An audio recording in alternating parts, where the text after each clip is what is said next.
Let's take and apply biblical thinking to the election that we've got right now. Election 2016, we come up on that, and we've got a lot of Christians, and I see them all the time, but there is no way I can vote for Donald Trump with the kind of lifestyle he's got and what he's been involved with. And they say, okay, understand that. And by the way, I've got to point out what the Bible says in Proverbs 14:34.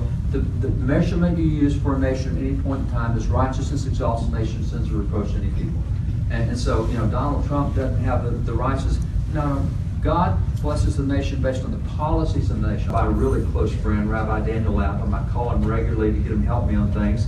And he has changed the way I see the Bible and my faith. He said, the first time God ever spoke to man, he spoke to Adam, and he spoke in Hebrew. That was the language God chose. That was his language.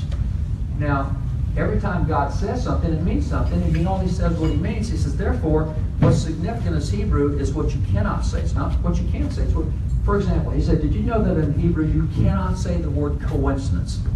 It doesn't exist in Hebrew. Why? Well, it never crossed God's mind that something was an accident. He planned something.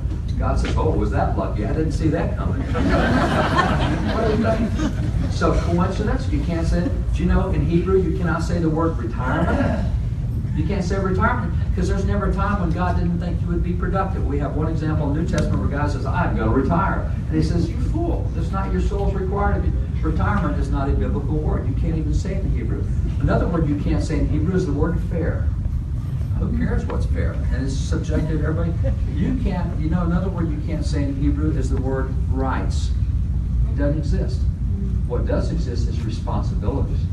Right? See, as Americans, we've become, as George points out in different presentation, is this generation has come to be an entitlement generation. They think they're entitled to all sorts of stuff. One of that is we have a right to vote. That is my right, and I'm not going to exercise it because I don't like to vote. No, you don't have a right. You have a responsibility. God put a vote in your hand, and he's going to ask you what you did with that vote when you came back. And if you say, I didn't do anything with it, look up what happened in Matthew 25 or Luke 19, because it didn't turn out good for the guy who had been given a trust and didn't do anything with it. See, we don't have a choice whether we vote in this election. We will vote in this election. That's what Christians ought to understand. They don't have a right to vote. They have a responsibility to vote.